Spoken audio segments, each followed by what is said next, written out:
உலகமெங்கிலும் வாழும் ரோஜா தமிழ் டிவி நேயர்களே, உங்கள் அனைவருக்கும் என் பணிவான வணக்கங்கள். இன்றைக்கு நம்ம ஒரு மிக முக்கியமான விஐபியை சந்திக்கிறதுக்கு வந்திருக்கோம். தெரியுதா சார்? வணக்கம். வணக்கம் வணக்கம் வணக்கம். சரண்ராஜ் சார்.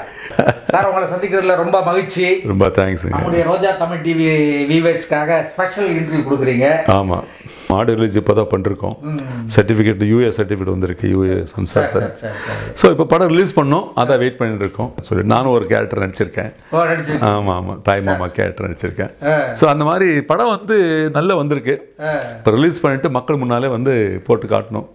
அதான் பாக்கி இருக்கு சார். இப்போ நீங்கள் வந்து அந்த வில்லனாக நடித்த அந்த காலங்கள், நீதிக்கு தண்டனை, ரஜினியோட பணக்காரன், அந்த பீரியட்லாம் வந்து வேற மாதிரி பீரியடு. ஆமாம், சினிமா வந்து இருந்த நிலைமை வந்து வேற மாதிரி. இப்போ இருக்கிற சினிமா நிலைமை வந்து வேற.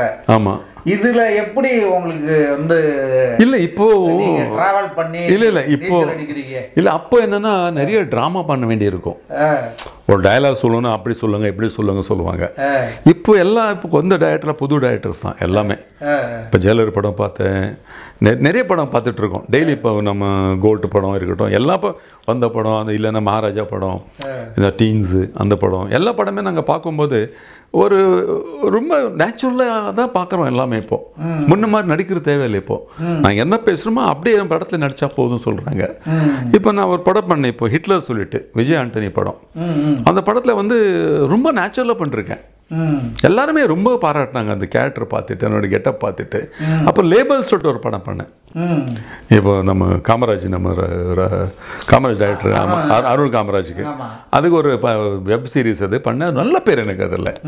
ஸோ அந்த மாதிரி ஒரு டிஃப்ரெண்ட் கேரக்டருக்காக தான் வெயிட் பண்ணிட்டு இருக்கேன். எனக்கும் படத்தில் நடிக்கணும், எல்லாம் பண்ணணும்னு ஆசை இருக்குது. பட் கேரக்டர் வேணும். இது வரைக்கும் ஒரு 20-30 படம் நான் விட்டுட்டேன். ஏன்னா ப்ரொடியூசர் சரியாக இருந்தால் டைரக்டர் சரியில்லை, டைரக்டர் ப்ரொடியூசர் சரியாக இருந்தால் கதை சரியில்லை, 2 பேரும் சரி இருந்தால் கேரக்டர் சரியில்லை. ஸோ அதனால் அது வந்து வரட்டும் பார்க்கலாம் சொல்லிட்டு நாங்கள் வந்து வெயிட் பண்ணுறோம். அவ்வளோதான். நல்ல கேரக்டர் வந்தால் பண்ணலாம். இப்போ ஹிட்லர் படம் வந்தால் நல்ல பேர் வரும் அதில். ஆமாம் சார், நீங்கள் வந்து எஸ்.ஏ. சந்திரசேகருடைய நீதிக்கு தண்டனையில் நடிச்சீங்க. ஆமாம், அவருடைய பையன் கூட நடிச்சிருக்கீங்க இல்லையா? விஜய் கூட. விஜய் வந்து கெஸ்டா. ஆமாம், அவரும் சின்ன கேரக்டர் நடிச்சிருக்காரு. அப்போ சின்ன பையன் அப்போ அவரு. ஆமாம், அவரோடைய நீங்கள் நடிச்சிருக்கீங்க இல்லையா? ஆமாம், இப்போ நடிக்கல, அப்போ நடிச்சிருக்கோம். ஆமாம், நடிச்சிருக்கீங்க. இப்போ அவர் வந்து கட்சி ஆரம்பிச்சிருக்காரு. கட்சி ஆரம்பிச்சிருக்காரு இல்லையா? ஆமாம், நீங்கள் அவருடைய அந்த டிவிகே கட்சியில் வந்து சேருவீங்களா? அதில் வந்து பயணம் பண்ணுவீங்களா? இல்லை, எனக்கு பாலிடிக்ஸ் தானே என்ன தெரியாது, எனக்கு என்னன்னு தெரியாது. அது இல்லாமல் இன்னைக்கு விஜய் வந்து இந்த பாலிடிக்ஸ்ல வராரு. நான் நினைக்கிறேன் அவர் வந்து ரொம்ப யோசிச்சுட்டு தான் வந்திருப்பாரு. ஏன்னா அவருக்கு மெயின் வந்து காட் ஃபாதர் எங்கள் அப்பா தான், அப்பா அம்மா தான் அவருக்கு. எஸ்எஸ்சி வந்து சும்மா விட்டு கொடுக்க மாட்டாரு. அது இல்லாமல் விஜய் இப்போ வர்றாருன்னா இது வந்து ஒரு கரெக்டான வயசு, ஏஜ் அவருக்கு. இப்போ இந்த ஏஜில் வந்தால் தான் அவர் வந்து நிற்க முடியும், நாளைக்கு பதில் சொல்ல முடியும், மக்களுக்கு ஏதாவது நல்லது பண்ண முடியும். ஸோ விஜய் வந்து இன்னைக்கு வந்திருக்காருன்னா நான் சந்தோஷப்படுறேன். அது வந்து அவரோட பர்சனல். இப்போ கமல் சார் கூட வந்து பாலிடிக்ஸில் வந்திருக்காரு. இப்போ தெலுங்குல பார்த்தா நீங்கள் சிரஞ்சீவி வந்துட்டு போனார், இப்போ பவன் கல்யாண் வந்திருக்காரு. ஸோ இதெல்லாம் என்னென்னா அவங்களோட பர்சனல் இன்ட்ரெஸ்ட் தான். ஏன்னா சினிமாக்காரங்களுக்கு வந்து சிவாஜி சார் தான் சொல்லுவார், 2 பேஜ் 10 பேஜ் எழுதி கொடுத்தா டபுள் டைலாக் பேசுவார். அவர் ஸ்டேஜ் மேலே மைக் கொடுத்தா பேச தெரியாது அவருக்கு. அவரே சொல்லியிருக்காரு.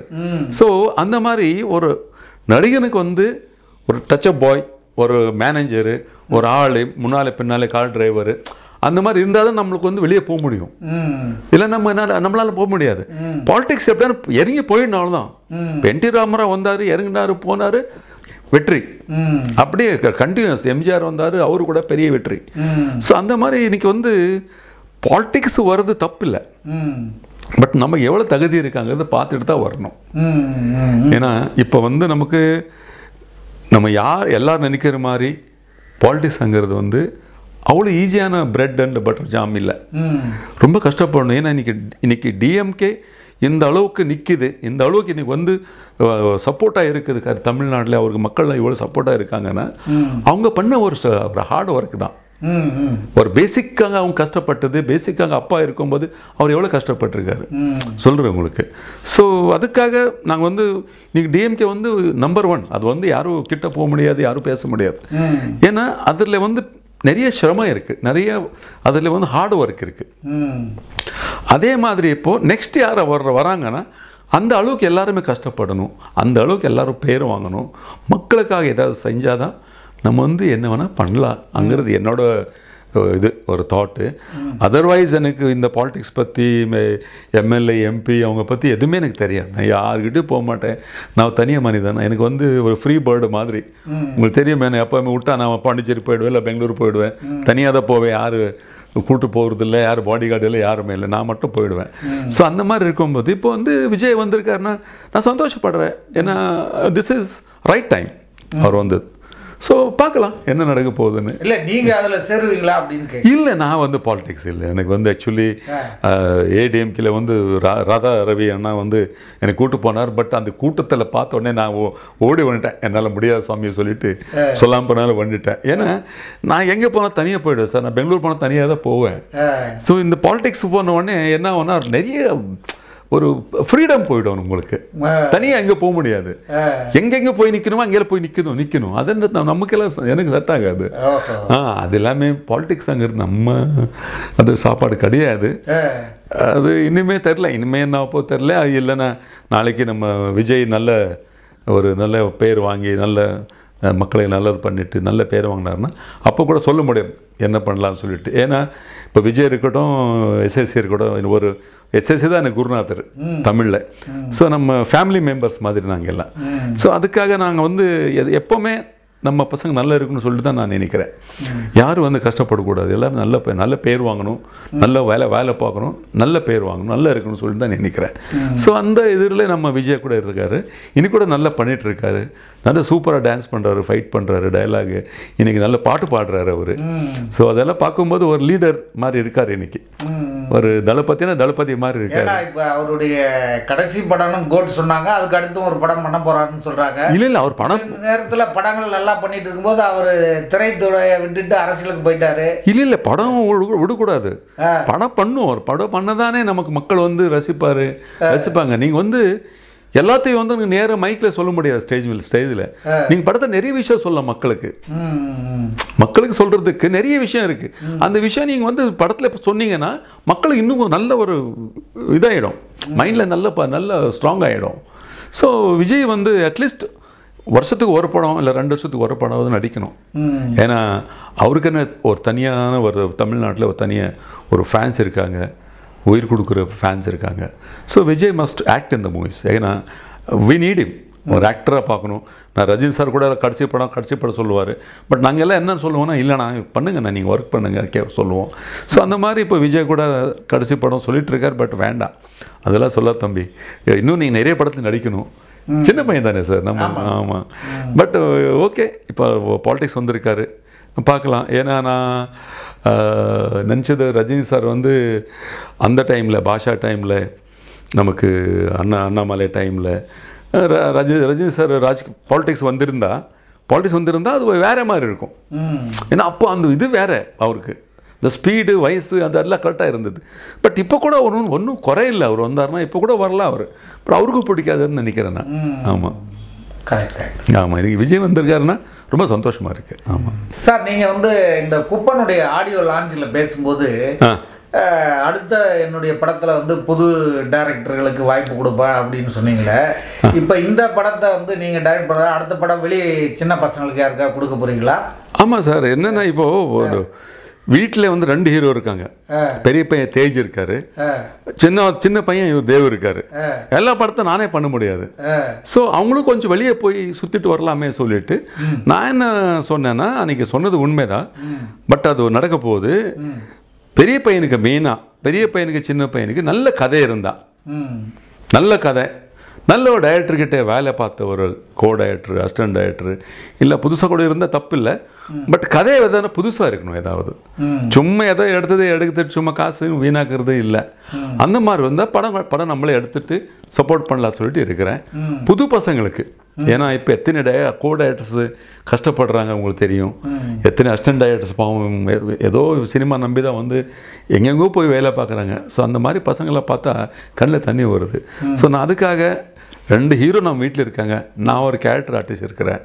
நீங்கள் வந்து கதை சொல்லுங்கள், கதை நல்லா இருந்தால் நான் உண்மையிலே வந்து என்னோடய பேனரில் படம் பண்ணுறேன், எந்த டவுட்டும் கிடையாது. நீங்கள் எப்போ வேணால் நீங்கள் கதை மட்டும் நமக்கு ஓகே ஆகணும், பட் நல்ல எக்ஸ்பீரியன்ஸ் இருக்கணும். சும்மா ரோட்டில் போகிறோம் வந்து நம்ம கதை சொன்னால் நம்ம அதெல்லாம் கேட்க முடியாது. அந்த மாதிரி கேட்டு நாங்கள் நிறைய வந்து அனுபவிச்சிட்டோம், நிறைய லாஸ் வேறு ஆயிடுச்சு நமக்கு. அந்த மாதிரி பண்ண மாட்டோம். நல்ல டைரக்டர்கிட்ட வேலை பார்த்து நல்ல ஏதான விஷயம் இருந்தால் கண்டிப்பாக நாங்கள் படம் எடுக்கிறோம். சார், அதே அந்த குப்பன் ஆடியோ லாஞ்சில் நீங்கள் இந்த இந்தியன் 2 பற்றி ஒரு விஷயம் பேசுனீங்க, அது பெரிய கான்ட்ரவர்சியல் ஆயிடுச்சு. இல்லை, கான்ட்ரவர்சி இல்லை. ஏன்னா இப்போ நான் விஜயை பற்றி பேசினேன், அதே மாதிரி சங்கர் கூட நம்ம ஸ்கூல் தான், எஸ்எஸ்எஸ் ஸ்கூல் தான். நான் என்ன நினைக்கிறேன்னா, சங்கர் இருக்கட்டும் விஜய் இருக்கட்டும், அவங்க தோக்குறதுனால பார்க்க முடியாது. அவங்க பற்றி யாராவது தப்பாக பேசினாங்கன்னா எனக்கு கோவம் வரும். ஏன்னா என்னோட பசங்க தே ஆர் மை கிட்ஸ். நம்ம ஒரு அண்ணன் தம்பி மாதிரி எல்லாம் இருக்கிறோம், நாங்கள் ஒரு ஃபேமிலி மாதிரி இருக்கோம். ஸோ என்ன பண்ணாலும் ஒரு தப்பு நடக்கும், இதில் தப்பு இல்லாமல் எந்த மனிதனும் வாழ முடியாது. பட் இருந்தாலும் வந்து அன்றைக்கி வந்துச்சு சொல்லிட்டேன். பட் நான் சொன்னது நல்லதுக்காக சொன்னேன். ஏன்னா சங்கர் அதை கேட்டு நான் என்னை திட்டினாலும் பரவாயில்ல, அவன் அடுத்த படத்துலையாவது கொஞ்சம் உஷாராக நல்லா பண்ணணும் சொல்லிட்டு தான்.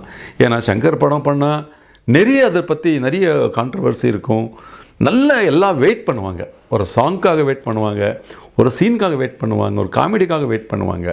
ஸோ இந்த படத்தில் எனக்கு எதுவுமே தெரியல, நானே படம் பார்த்து ரொம்ப ஃபீல் பண்ணிட்டேன். அதனால சொன்னே தவிர சங்கருக்கும் எனக்கும் எந்த விதமான பெஞ்சஸும் இல்லை, இல்லை அவன் மேலே ஜெலஸும் இல்லை, கோவமும் கிடையாது. Shankar is my boy. அவர் தோக்குறது என்னால் பார்க்க முடியாது. அவர் பண்ண 7-8 படம் எல்லாம் சக்ஸஸ் ஆகிருக்கு. இந்த படம் மட்டும் சுமாராக சொன்னாங்க. எனக்கு தெலுங்கில், கன்னடத்தில், இங்கே தமிழ்நாட்டில் எல்லாருமே எனக்கு தான் கேட்குறாங்கன்னா, என்ன இப்படி குப்பை மாதிரி படம் எடுத்திருக்கான் சொல்லிட்டு எனக்கு கேட்ட உடனே எனக்கு கோவம் வந்துச்சு. அதனால சொன்னே தவிர நான் இது வச்சுட்டு ஏதோ நான் என்னோட இந்த குப்பன் படத்துக்காக எனக்கு கான்ட்ரவர்சி பண்ணி இந்த படம் ஹிட் பண்ணும் அந்த இதில் நான் பண்ணல. அந்த கமர்ஷியல் மைண்ட் எனக்கு தெரியாது, எனக்கு தேவையில்லை. நம்ம படம் நல்லா இருந்தால் ஓடும், நல்லா இருந்தால் ஓடாது, அவ்வளோதான். ஸோ அதுக்காக நான் சங்கர் வந்து ஒரு கெட்ட பேர் வாங்கி கொடுக்குறது எனக்கு பிடிக்காது. சங்கர் இப்போ நல்லா இருக்குன்னு தான் நான் ஆசைப்படுறேன். அவரை பற்றி எந்த தப்புன்னு நான் சொல்ல. ஸோ சொன்னது நான் ஒரு சீனியரு, நான் சொல்லியிருக்கேன். அது தப்பாக நினச்சா அது அவனோட தலையெழுத்து, நான் ஒன்றும் பண்ண முடியாது. அவர் தப்பாக நினச்சாருன்னா அது அவர் ஃபேட். அது அவர் இல்லை, நான் சொன்னது கரெக்டாக சொல்லிவிட்டு அவர் மனசில் வச்சுட்டு அடுத்த படத்தில் அவர் நல்லா பண்ணி அந்த ஒரு நல்ல பேர் வாங்கினார்னா நானே போய் பாராடுவேன் அவர் பற்றி. இத்தனை 100-200 வீடியோவில் நான் அவர் எத்தனை வாட்டி பாராட்டிருக்கேன், எத்தனை வாட்டி அவர் பற்றி நான் பேசியிருக்கேன். ஏன்னா நம்ம பையன் இப்படி இருக்குன்னு சொல்லிட்டு இது படத்தை சரியில்லை, அதான் சரியாக சொல்லிட்டு நான் வந்து எதுவுமே மனசில் வச்சுக்கிறது இல்லை, நான் ஓப்பனாக சொல்லிவிடுவேன். அவர் தெரியும். ஏன்னா எங்கிட்ட என் கூட எஸ்எஸ்சி கூட நான் என்னைக்கு சேர்ந்தேனோ அப்போலேருந்து கடைசி வரைக்கும் அவர் டைரக்டராக ஜென்டில்மேன் வரைக்கும் என் கூடவே இருந்தா சங்கர். அவன் கஷ்டப்பட்டது, எப்படி வந்தான், என்ன பண்ணான். அவனுக்கு அப்போ ஹிந்தி தெரியாது, பாம்பே கூட்டு போயிட்டார் எஸ்எஸ்சி அவரை. ஹிந்தி படத்துக்கு நீதி தண்டனை ஹிந்தி படம் கேசி பொக்காடே படத்துக்கு அங்கே ஹிந்தி பொண்ணும் புரிய மாட்டாங்க, சும்மா நின்றுட்டுருக்காங்க பொம்மை மாதிரி எல்லாமே. ஸோ அதெல்லாம் சிரிச்சு அது கல்ல காமெடி, இதெல்லாம் நினச்சா அதெல்லாம் ஒரு காமெடியாக இருக்கும். நம்ம இப்போ கூட நம்ம வீட்டில் சொல்லி சிரிப்போம் நாங்கள் எல்லாம். ஸோ அந்த மாதிரி. So nothing bad for him, he is our boy. Okay okay, நன்றி சார். தேங்க்யூ. நேயர்களே, ஒரு சீனியர் ஆர்டிஸ்ட்டு, ஒரு சீனியர் சினிமா நடிகர் நமக்கு வந்து இவ்வளோ தூரம் தன்னுடைய நேரத்தை ஒதுக்கி தன்னுடைய அனுபவங்களை ரொம்ப அழகாக சொன்னார். சங்கர் மேலேயோ யார் மேலேயும் அவருக்கு வந்து எந்த ஜலஸும் கிடையாது, யாரையும் வந்து கான்ட்ரவர்சியலாக அவர் நினைக்கல. அதே போல் விஜயனுடைய கட்சியை பற்றியும் அவர் நல்ல ஒரு ப்ரிடிக்ஷன் சொன்னார். ஸோ அப்படிப்பட்ட நடிகர் தான் சரண்ராஜ். அவர் மிகச்சிறந்த மனிதர். படத்தில் தான் வில்லனை தவிர நேரடியாக பழகுவதற்கு ரொம்ப இனிமையான மனிதர் அவரை நம்ம சந்திச்சிருக்கோம். இவ்வளோ நேரம் அவர் நமக்காக தன் மனதில் பட்டதை தெளிவாக சொல்லியிருக்காரு. மீண்டும் அடுத்த வீடியோவில் உங்களை சந்திக்கிற நேயர்களே, நன்றி, வணக்கம். நன்றி சார். வணக்கம் சார். இதுவரை நீங்கள் பார்த்த இந்த நிகழ்ச்சி உங்களுக்கு பிடிச்சிருக்கும் அப்படின்னு நினைக்கிறோம். இது மாதிரி பல சுவாரஸ்யமான நிகழ்ச்சி உங்களை வந்து சென்றடைய நீங்கள் செய்ய வேண்டியது ஒன்றே ஒன்று தான். ரோஜா தமிழ் டிவியை லைக் பண்ணுங்கள், ஷேர் பண்ணுங்கள், கமெண்ட் பண்ணுங்கள், சப்ஸ்கிரைப் பண்ண மறந்துடாதீங்க. அது மட்டும் இல்லாமல் எங்களோட செய்திகள் உங்களை வந்து உடனுக்குடன் வந்து அடைய நீங்கள் செய்ய வேண்டியது ஒன்றே ஒன்று தான், பெல் பட்டனை கிளிக் பண்ண மறந்துடாதீங்க.